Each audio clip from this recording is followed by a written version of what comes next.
The alarm on Daniel's wrist device did not wake him with a beep. It woke him with silence, because the relay tower outside had just gone dead, and every light in his small metal shelter flickered off at once. He sat up in the dark and waited for his eyes to adjust, listening to the moon outside groan under a fresh impact. Dresk was not a place people wanted to live. It was a grey, cold moon with thin air and endless dust, useful only because it sat near old mining tunnels full of scrap metal worth selling. Daniel had been sent there alone for 6 weeks to fix a broken relay tower, a boring job that paid well because nobody else wanted it. He was not a soldier. He was not a hero. He was just an engineer with tired hands and a habit of talking to himself when he worked. He pulled on his suit, grabbed a flashlight, and stepped outside. The sky above Dresk was orange from the gas giant it orbited, and against that orange light, he saw smoke rising from the horizon. Something big had crashed. Daniel stood there for a long moment, debating whether to go back inside and pretend he saw nothing. But his job included salvage rights, and a crash meant valuable scrap, maybe enough to end his contract early. Curiosity, or maybe stubbornness, won. He climbed into his old rover and drove toward the smoke. The wreck was massive, a starship far bigger than anything he expected, its hull marked with symbols he recognized from old warnings passed around by traders. It was a Skarn ship. The Skarn were known across this part of space for one thing: breeding dragons as living weapons, creatures raised in pain and used in wars nobody else wanted to fight. Most people avoided anything with that symbol on it. Daniel almost turned back, but the ship was clearly dead, its engines cold, and if there were survivors, they would have signaled for help by now. Nothing had. He parked the rover a safe distance away and walked closer, flashlight cutting through drifting dust. Inside, the ship was worse than he expected. Bodies of the crew lay scattered near broken control panels, killed either by the crash or by whatever had shot them down before that. Daniel moved carefully, stepping over debris, telling himself he was only here for parts. Wires, metal, anything he could sell. Then he heard it, a low, pained sound coming from deeper in the ship, somewhere past a heavy door that had been torn half off its frame. It sounded almost like a child crying, except no child could make a sound like that, deep and rattling, like something enormous struggling to breathe. Daniel should have left. Every instinct told him to leave. Instead, he stepped through the broken door. Inside was a containment pod, cracked open from the crash, its restraints snapped. And curled inside it, shivering against the cold air leaking in from outside, was a creature Daniel had only seen in old pictures. A dragon, but young, maybe not even fully grown, with ash-gray scales and wings that were folded too tightly against its body, one of them clearly injured. Around its neck was a heavy metal collar, the kind used to control and hurt, still faintly humming with a dying charge. The creature's eyes locked onto him immediately, wide and yellow, full of fear. It tried to pull itself back, hissing weakly, but its injured wing gave out, and it collapsed against the side of the pod, breathing hard. Daniel raised both hands slowly, the same way he might approach a frightened animal back home, though nothing about this felt like home. "Okay," he said quietly, more to calm himself than the creature. "Okay, I'm not going to touch you." The dragon did not understand his words, but something in his voice, low and steady, made it pause. It watched him instead of attacking, its whole body tense, ready to fight or flee the moment he came closer. Daniel did not come closer. He backed away slowly, keeping his hands visible, and left the room the way he came. Outside, he sat down against the cold metal hull and thought hard about what he had just found. He knew what this meant. Skarn war dragons were valuable, dangerous, and illegal to keep without a license. If he reported this to his company, they would send a recovery team, and the creature would either be sold to the highest bidder or handed straight back to the Dominion for more of whatever training had put that collar on its neck in the first place. He also knew what would happen to him if anyone found out he was hiding a Skarn asset without reporting it. It could cost him his job, maybe worse. But he thought about the sound it made, and the way it looked at him, not like a monster looking for a kill, but like something that had been hurt so many times it expected pain from every direction. Daniel walked back to his rover and returned to his shelter, but instead of calling in the wreck, he packed a bag with food, water, and basic medical supplies. He told himself he was only checking on it once more before deciding what to do. That night he drove back to the wreck, walked through the broken door again, and set a small pile of dried meat down near the pod, well within reach, but far enough that he was not a threat. Then he sat down against the wall, several feet away, and simply waited. The dragon watched him from the shadows of the pod for a long time, unmoving, uncertain. It did not attack him. It did not come closer either. It simply watched, waiting to see what kind of biped this one would turn out to be. Daniel did not know it yet, but that quiet moment, sitting in the dark with an injured creature that trusted no one, was the beginning of something neither of them expected. 3 days passed before Daniel worked up the nerve to write a false report. He sat at his small desk inside the shelter, staring at the blinking cursor on his screen, and typed that the wreck held no surviving cargo worth recovering, only scrap metal and dead crew. It was a lie that could end his career if anyone ever checked closely. He sent it anyway. He told himself it was temporary, that he would figure out what to do once the creature healed enough to survive on its own. But deep down, he already knew he was not going to hand it over to anyone. Each day he made the drive out to the wreck, always at the same time, always carrying food and water. He never rushed toward the pod. He never raised his voice. He simply set the supplies down at the same spot each time and sat against the far wall, giving the dragon space to decide what it wanted to do. At first, it refused to eat while he was there, waiting until he left before dragging itself forward to take the food. Daniel did not mind. He understood, in a rough way, that trust was not something you could force. He had grown up around wild animals on a farming world before joining salvage work, and he remembered his grandfather telling him that a scared animal does not need commands, it needs patience. He began talking to it during his visits, not expecting understanding, just filling the silence. He talked about his job, about how boring relay towers were, about the taste of proper coffee, which he missed more than anything else out here. The dragon listened, or at least it seemed to, its eyes tracking him even when its body stayed tense and ready to defend itself. On the 5th day, Daniel decided to change one small thing. He set the food down slightly closer than usual, just a few inches, testing the boundary. The dragon noticed immediately, its head snapping toward the shift in distance, muscles tightening.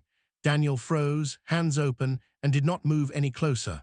After a long, tense moment, the dragon relaxed slightly and let it be. It was during these quiet visits that fragments of the dragon's past became clear to him, not through words but through reactions. When metal scraped against metal too loudly, the creature flinched hard, curling into itself. When Daniel raised his hand too quickly, even in a harmless gesture, it recoiled as if expecting to be struck. The collar around its neck, though dead now, was clearly a tool used often, not just for control but for punishment. Daniel began to understand that this creature had likely known nothing in its short life except pain and command. It had probably been bred in a hatchery, trained through fear, and taught that every biped who came near it was either a master to obey or a threat to fight. He was neither, and that confusion seemed to unsettle it as much as any threat would. He decided to treat its injuries properly instead of just leaving supplies. On the 6th day, he brought a small medical kit from the shelter, the kind meant for human injuries but good enough for basic wound care. He approached slowly, kneeling a good distance away, and simply showed the kit to the dragon, letting it look at the bandages and small tools without moving any closer. The dragon watched him with sharp attention, its injured wings still held tightly against its body. Daniel did not try to touch it. Instead, he set the kit down beside the food and backed away, leaving the choice entirely up to the creature. For a long moment, nothing happened. Then, slowly, painfully, the dragon dragged itself closer to the kit, sniffed it, and turned its body slightly, exposing the injured wing just enough for Daniel to see clearly without letting him near enough to touch it yet. It was not trust, not fully, but it was something new, an offer small and cautious. Over the following days, this careful dance continued.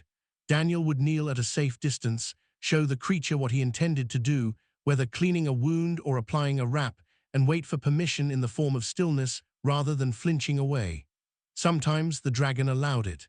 Sometimes it did not, and Daniel simply packed up and left without frustration, returning the next day to try again. He started calling it Rook, mostly because of its ash-gray scales, dark and rough like old stone, and because it felt wrong to keep thinking of something so clearly alive and aware as simply the creature or the asset. Names mattered. Names meant this was not cargo. By the 10th day, Rook's wing had healed enough to move without obvious pain, though it still stayed folded most of the time, a habit rather than an injury now. Daniel noticed the shift immediately. Rook no longer hissed when he entered the wreck. It no longer pulled itself back into the shadows of the pod. Instead, it watched him from a slightly closer distance each time, head tilted, studying him the way one studies something unfamiliar and strange. Then, on the 11th day, everything changed in one small moment. Daniel set the food down as usual, at the same familiar spot, and instead of stepping back to wait, he simply held his hand out flat, palm up, with a piece of dried meat resting on it. He expected nothing. He was ready to lower his hand and set the food down like always. But Rook moved forward, slow and cautious, lowering its head toward his open palm. For one long breath, its warm exhale washed over Daniel's hand, and then, gently, carefully, it took the food directly from him. Daniel did not move. He barely breathed. It was such a small thing, a single piece of food taken from an open hand, but it meant something far larger than either of them could yet understand. It meant Rook had chosen, in that one moment, to trust him just a little. Neither of them knew yet how much that small choice would matter in the days to come. The sound of a landing ship woke Daniel before his alarm did. It was a deep, rumbling roar, different from the wind that usually scraped across Dresk's surface, and he knew immediately it meant trouble. He pulled up his shelters outside camera feed and saw it, a Skarn recovery vessel, sleek and armored, settling down near the old wreck site. His stomach dropped.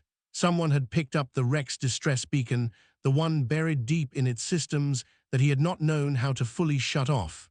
They were here for salvage, and that meant they were here for Rook. Daniel grabbed his jacket and ran for the rover without stopping to think it through properly. There was no plan forming in his head, only a single certainty. He was not going to let them take Rook back to whatever training had put that collar on its neck in the first place. By the time he arrived, 3 armored figures were already moving through the wreck, scanning devices in hand, their voices low and clipped in a language he did not understand but recognized as Skarn Command speech. He parked the rover a distance away and approached on foot, heart pounding, unsure what he was even going to say. The lead figure turned as he approached, its scaled face unreadable behind a breathing mask, though the posture was unmistakably one of authority. It spoke through a translator device clipped to its chest, the voice flat and mechanical. "This is Dominion property. You will step aside." Daniel forced his voice to stay steady. Under interstellar salvage law, unclaimed cargo and biological assets found in an unmanned wreck belong to the first registered recovery party. That's me. I filed a claim on this wreck days ago. It was a half-truth. He had filed a report, just not an honest one. He hoped the commander would not check the details too closely, at least not yet. The commander studied him for a long moment, then let out a low, rasping sound that might have been something like laughter. A human engineer, alone on a mining moon, claiming ownership of Dominion military assets. You understand what you are asking for. I understand the law, Daniel said, keeping his hands visible, unarmed, hopping that mattered to them. You want to fight over paperwork with a salvage company, that's your business, but you don't get to just walk in and take it. Behind the commander, one of the other Skarn soldiers pulled something from a case, a heavy control device with a familiar shape, the same design as the collar Daniel had seen around Rook's neck. His blood went cold. They were not here to negotiate. They were here to recondition. The commander noticed his reaction and seemed to enjoy it. The creature is defective. It failed its training cycle before the ship went down. It will be corrected. The word corrected came out flat and cold, stripped of any meaning beyond punishment. Somewhere deeper in the wreck, Rook must have heard the commander's voice, or perhaps recognized the low electronic hum of the control device being powered on. Daniel heard it before he saw it, a sharp intake of breath, a scrape of claws against metal, the unmistakable sound of something in pain, remembering pain, and trying to decide whether to run or fight. Daniel took a step forward, placing himself more directly in the commander's path. "It's not going anywhere with you." The commander's patience visibly ran out. It gestured sharply to its soldiers, and Daniel heard the mechanical click of weapons being armed. "Then you will be removed as an obstacle." Everything happened fast after that. A warning shot cracked against the metal hull beside Daniel's head, close enough that he felt the heat of it, and he threw himself sideways through the broken door leading deeper into the wreck, toward the room where Rook waited. He found the dragon pressed against the far wall, wings flared despite the injury, eyes wide and wild, caught somewhere between the instinct to fight and the trauma telling it that fighting only led to worse punishment. The sound of the control device's hum grew louder outside as the soldiers advanced. "We have to move," Daniel said quickly, keeping his voice as calm as he could manage despite his racing heart. "Rook, we have to go now." For a terrible moment, Rook did not move at all, frozen by fear and old conditioning. Then Daniel did something he had never done before. He stepped directly beside the dragon, close enough to touch, and placed a hand gently on its uninjured shoulder. "I'm not leaving without you," he said. Something in that simple statement broke through the fear. Rook shuddered once, a deep full body motion, and then pushed itself up onto unsteady legs, moving toward Daniel rather than away from him for the first time. Gunfire erupted behind them as the Skarn soldiers breached the outer hull, clearly done negotiating. Daniel grabbed the medical kit and shoved it into his bag, then turned toward a narrow maintenance shaft he had noticed days earlier during his visits, one small enough that the armored soldiers would struggle to follow quickly. "This way," he said, and to his relief, Rook followed without hesitation, moving low and fast despite its injuries, driven by an urgency that outweighed its pain. They dropped down through the shaft together, Daniel first, then Rook squeezing its still healing wings tightly against its body to fit through the narrow gap. Below them stretched the old mining tunnels of Dresk, dark, cold, and unmapped, a maze that had claimed more than one careless miner over the years. Behind them, the commander's voice echoed down through the shaft, sharp with fury. "Find them. I want that asset alive." Daniel looked at Rook in the dim emergency light of his flashlight, and for the first time, he saw something new in the dragon's yellow eyes. Not fear alone, but a flicker of something else, a fragile, dangerous kind of hope. "Come on," Daniel whispered, and together they ran deeper into the dark. The tunnels beneath Dresk had not been used in years, ever since the mining company that dug them ran out of money and abandoned the whole operation. Daniel had explored parts of them before out of boredom, mapping a few paths in his head without ever expecting the knowledge to matter for survival. Now it was the only thing keeping them alive. He led Rook through narrow passages, ducking under collapsed support beams and stepping carefully over gaps in the old metal flooring. Behind them, faint sounds echoed through the tunnels, distant footsteps, the occasional crackle of a comm device, proof that the Skarn hunting party had not given up. Rook moved slower than Daniel expected, its injured wing dragging slightly, its breathing rough from exertion. He slowed his pace to match, refusing to leave it behind even when instinct screamed at him to move faster. "We just need to put distance between us," Daniel said quietly, more to keep himself calm than to explain anything Rook could understand. "Then we figure out the rest." They pressed on for what felt like hours, though Daniel's suit display told him it had only been 40 minutes.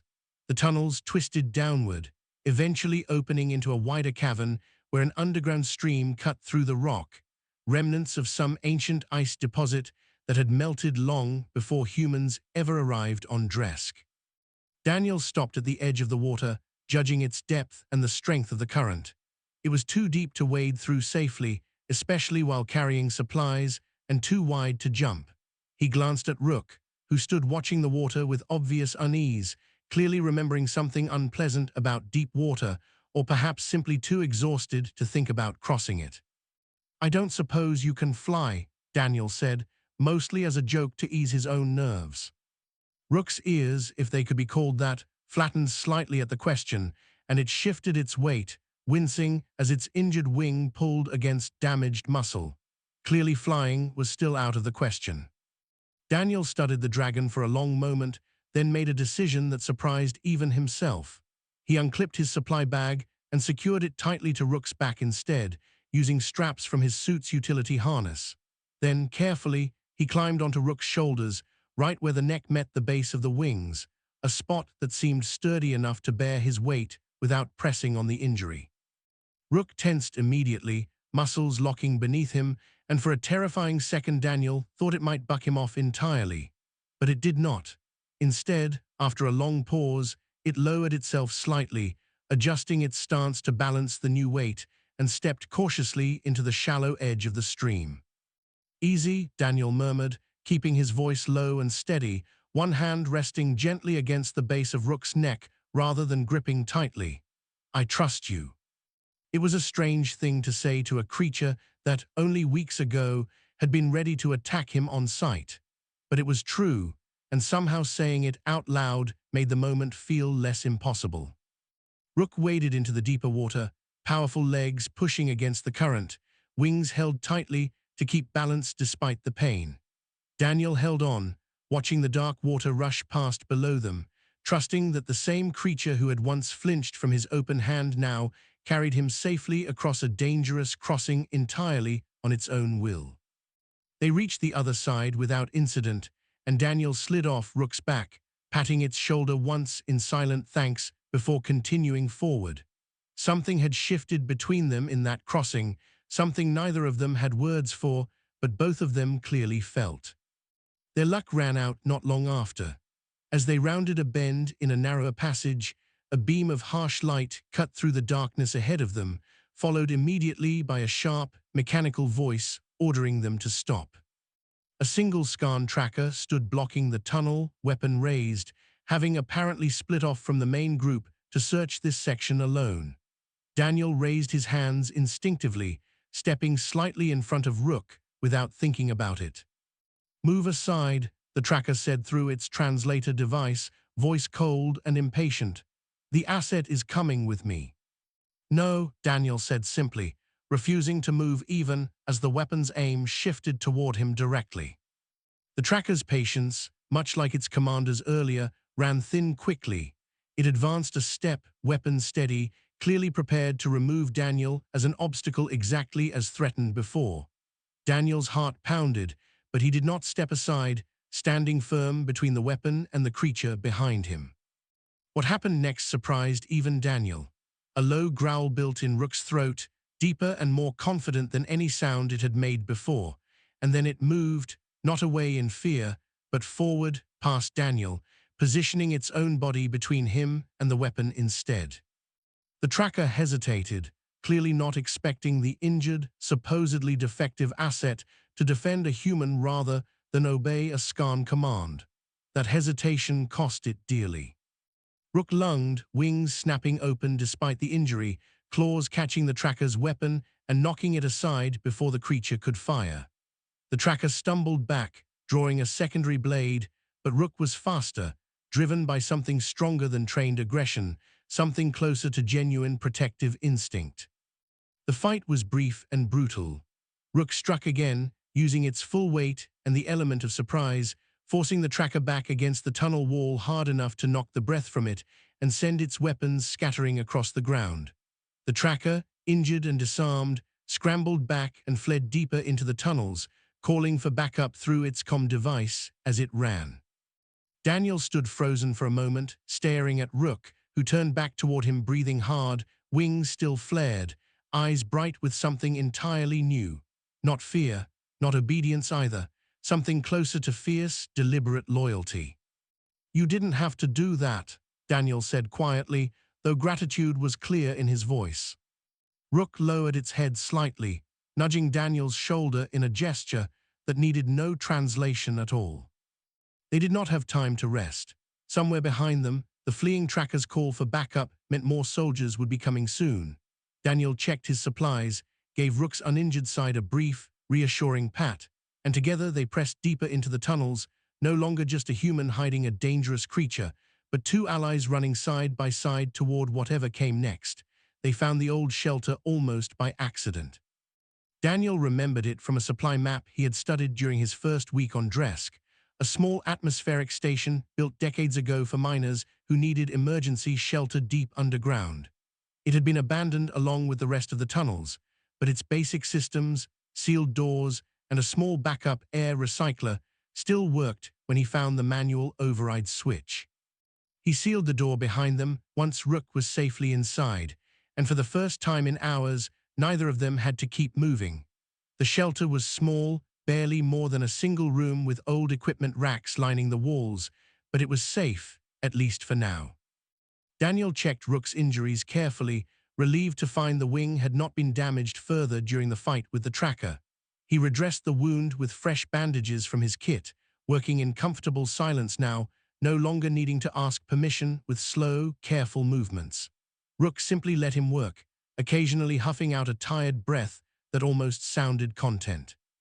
While Rook rested, Daniel sat against the opposite wall, running through everything that had happened. He knew the Skarn recovery team would not give up easily, not after losing a fight to what they considered a defective asset. He also knew his fake report to his own company would eventually be discovered, especially now that armed conflict had broken out on a moon that was supposed to be quiet and empty. There was no clean way out of this. No matter what happened next, his old life as a simple contract engineer was likely over. He looked over at Rook, who had curled into a resting position, wings folded properly now instead of held tightly out of fear, watching him with calm, steady eyes.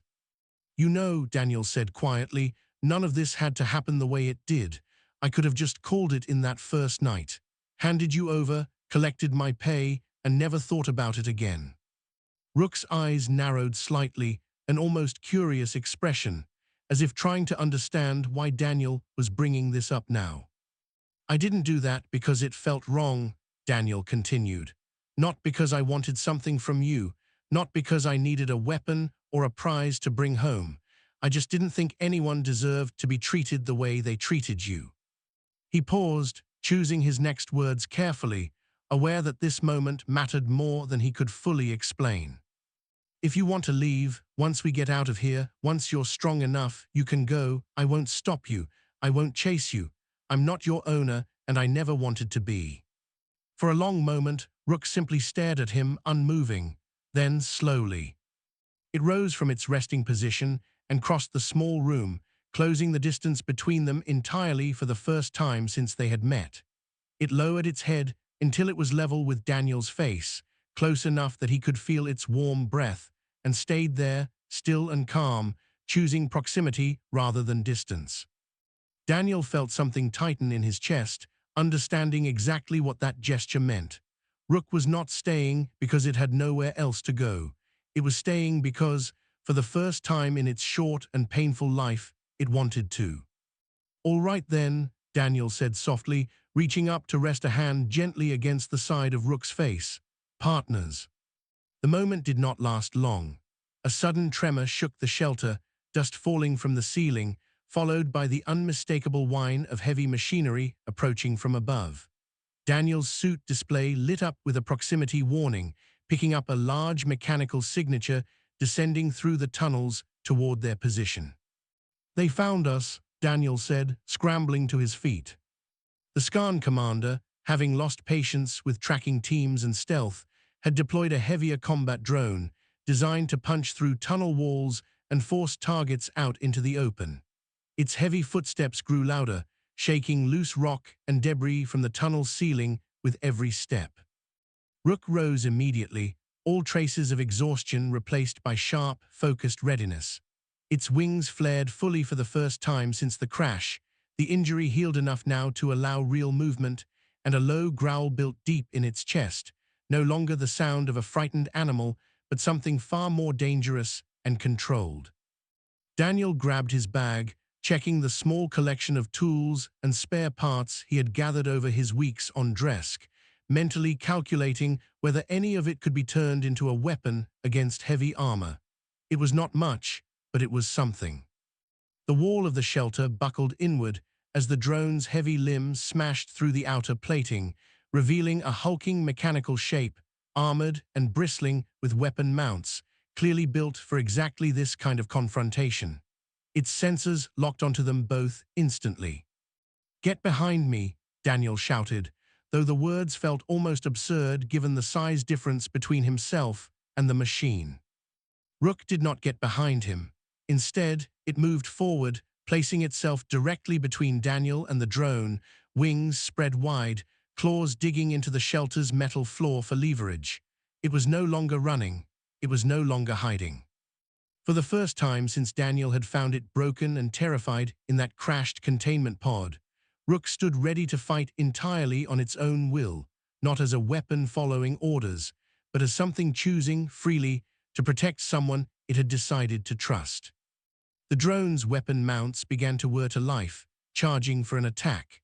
Daniel pressed himself against the shelter wall, mind racing for any advantage he could offer, while Rook let out a roar that shook the small room, no longer the sound of fear, but a clear and deliberate challenge. Whatever happened next, Daniel realized with a strange, steady certainty they would face it together. The drone's first strike tore through the shelter wall entirely, sending broken metal panels crashing across the floor and forcing Daniel to dive sideways for cover. Rook met the attack head-on, claws raking across the drone's armored limb, sparks flying where its talons found gaps in the plating. Daniel scrambled behind a fallen equipment rack, mind racing as he studied the machine through the settling dust. He had spent years fixing broken equipment, and even something as heavily armored as this drone still had to have weak points, ventilation systems, power conduits, something that kept it from overheating during sustained combat. He spotted it near the base of the drone's main body, a narrow seam where cooling vents were partially exposed beneath a service panel not fully sealed. It was a small target and dangerous to reach, but it was something. "Rook," Daniel shouted over the noise of grinding metal and Rook's furious roars. "Keep it turned toward you. I need a few seconds." Whether Rook fully understood the words or simply understood the urgency in his voice, it responded immediately, driving forward with another aggressive strike, forcing the drone to pivot and focus its attention entirely on the dragon in front of it. The machine's heavy weapon mount swung toward Rook, firing a burst of energy that scorched across the shelter wall as Rook barely dodged aside. Daniel used the opening to sprint low across the room, grabbing a length of broken metal pipe from the debris as he moved. He reached the drone's side just as its main body pivoted again to track Rook, and jammed the pipe hard into the exposed seam near the cooling vents, twisting it with all his strength. Sparks erupted from the gap, and the drone's movements stuttered for a brief moment, systems clearly struggling against the sudden internal disruption. It was not enough to stop the machine entirely, but it was enough to slow it, enough to create a critical opening. Rook seized the moment instantly, lunging forward with the full force of its recovered strength, claws tearing directly into the weakened section Daniel had exposed. The drone let out a harsh mechanical shriek as its systems failed further, one of its weapon mounts sparking violently before falling silent entirely. From somewhere above, through a comm channel the drone had been relaying, the Skarn commander's furious voice crackled through, clearly watching the battle through the machine's sensors. "Activate the secondary protocol," it snarled. "The collar frequency. Now." Daniel did not understand the words, but he understood the effect immediately. Rook suddenly convulsed mid-strike, a strangled sound tearing from its throat as some dormant signal buried deep in the scarring left by its old control collar activated, sending a jolt of programmed pain through its body. It stumbled back, claws scraping uselessly against the ground, eyes wide with a fear Daniel had not seen since that very first night in the wreck. "Rook," Daniel shouted, horror rising in his chest as he watched the creature struggle against something he could not fight for it, something buried too deep in its own body for him to reach. The drone, still damaged but functional enough to press its advantage, raised its remaining weapon mount toward Rook's exposed side, clearly intending to finish the fight while the creature was too disabled to defend itself. Daniel did not think. He moved directly into the line of fire, placing himself between Rook and the weapon exactly as Rook had done for him back in the tunnels. "No," he said firmly, voice shaking but steady enough to be heard. "You don't get to hurt it anymore." Whether it was the sound of his voice or something deeper, something about the memory of every moment they had shared since that first quiet meal offered in silence, Rook fought through the pain. Its body shuddered violently, muscles straining against the signal trying to force obedience onto it one final time. And then, with a roar that seemed to shake the very tunnel walls, it broke free of the control entirely. Rook surged forward past Daniel, driving its full weight into the drone's already weakened frame, claws tearing through the damaged section Daniel had opened earlier. The machine's systems failed completely this time, sparks and smoke pouring from its collapsing frame as it crashed heavily to the tunnel floor, finally silent and still. Through the dying comm channel, the Skarn commander's voice came through one last time, cold with reluctant acceptance. "The asset is compromised. Recall the team. We are not risking further losses over one defective juvenile." The channel went dead. Rook stood over the wrecked drone, breathing hard, wings flared, no longer trembling from the collar's failed control. It turned toward Daniel, and for a long, quiet moment, neither of them moved, both simply grateful the fight was finally over. Days later, once Daniel's salvage company arrived to check on the relay tower, and more importantly, to investigate the armed conflict reported near the wreck site, Daniel stood before a company official explaining everything as honestly as he could manage. He described the wreck, the crash, and the creature he had found inside it, leaving nothing out. The official studied Rook carefully through the shelter's viewport, clearly calculating the value such an asset could bring if properly reported and sold. "This changes things considerably," the official said. "A war dragon like that could be worth more than your entire contract combined." Daniel met the official's gaze evenly. "It's not an asset. It's not property. I'm filing it as an independent, sapient being, formally released from any salvage claim, mine or anyone else's." The official frowned, clearly displeased, but the paperwork Daniel had already prepared left little room for argument, backed by basic sapient rights laws that, while rarely enforced, still existed on the books for exactly this kind of situation. With the claim formally released, Rook was, for the first time in its life, entirely free, bound to no collar, no handler, no company, and no command structure at all. And yet, when the company's shuttle prepared to leave Dresk, Rook did not wander off into the wilderness to find its own way, despite having every right and opportunity to do so. Instead, it followed Daniel onto the shuttle, settling calmly beside him despite the crew's nervous glances, choosing, freely, and without any collar or command forcing the decision, exactly where it wanted to be. Daniel smiled, resting a hand against Rook's shoulder as the shuttle lifted off from the grey moon that had brought them together. He had never rescued Rook, not really. He had simply been patient, honest, and kind, and in return, Rook had chosen him back. That, Daniel thought, as Dresk shrank into the distance behind them, was worth far more than any salvage claim ever could be.